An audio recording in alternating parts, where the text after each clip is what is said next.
I think for me, it just means opportunity.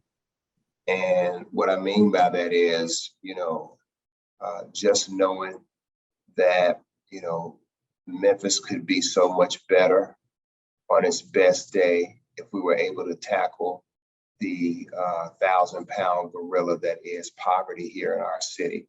And I think that, the opportunity to bring a cross-functional group of people throughout the city, from grass tops to grassroots to elected officials to community members, et cetera, et cetera, et cetera.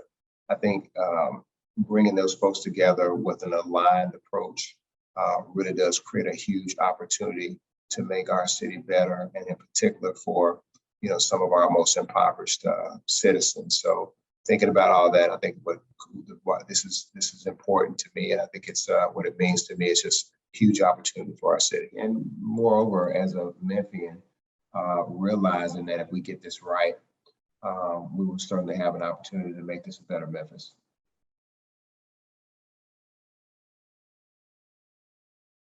My involvement in this, I've just been very fortunate to be able to facilitate some of the governance committee meetings. And essentially the group was tasked with figuring out what the right structure to make sure there's accountability for this initiative, to make sure there's inclusiveness in this initiative, to make sure there's common purpose in this initiative. So I think that, there probably were around 10 or 12 people on the governance committee from all different sectors, bringing a broad range of knowledge and experiences. And you're right, Lisa, I think that people come, that's the beauty of having a cross function of people. You don't want everybody singing from the same sheet of music. You don't want everybody with the same shared life experiences, because when you don't have, differences of opinions and different ways to look at things, and you don't necessarily have the vigorous and spirited debate so that you can, really analyze all sides of an issue and reach the best decisions. And that's exactly what we did. We had, so many different people from so many different sectors, and they brought their best thinking to the table.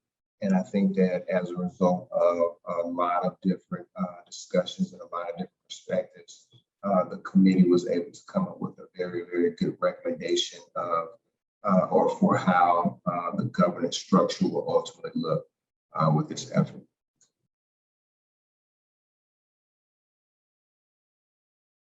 I think that in Memphis, from what I've seen, most of the efforts to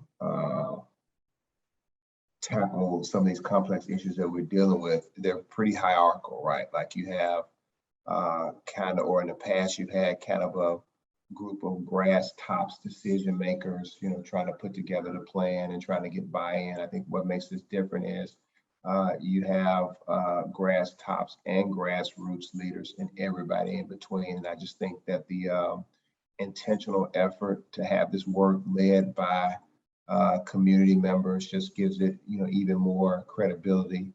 I think it gives it the opportunity to gain really even more momentum and more traction. So I think just the intentional effort to have people work together, have a consistent feedback loop, so that the people who are actually doing the work are hearing the same issues, the same challenges and concerns. So just the alignment, just the wide cross function of people working on it, and just the intentional efforts to break down silos, I believe, are what distinguish this this endeavor from other similar endeavors here in Memphis.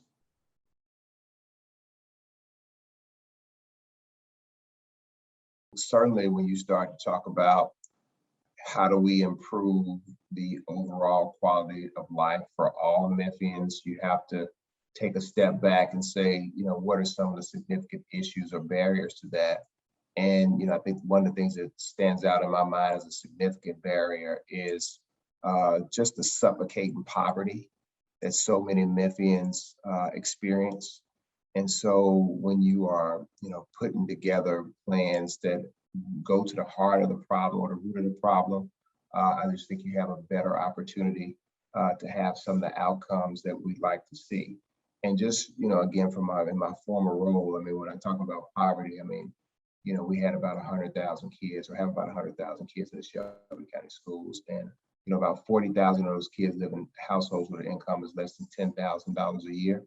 And that just gives you some context for how suffocating the poverty could be for so many people.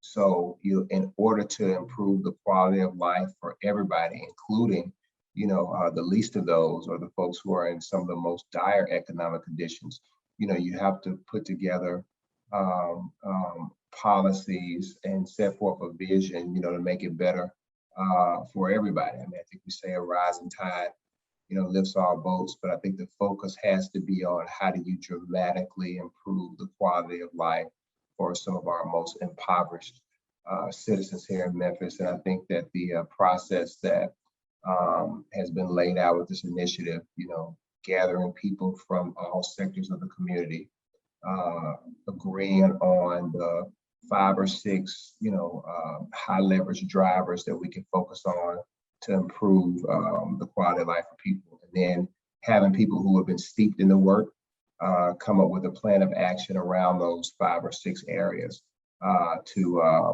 have meaningful improvement for people's quality of life. So like if we can get these things right, I think that the outcome that you'll see will be significantly more opportunities for everybody, and particularly some of our most impoverished residents.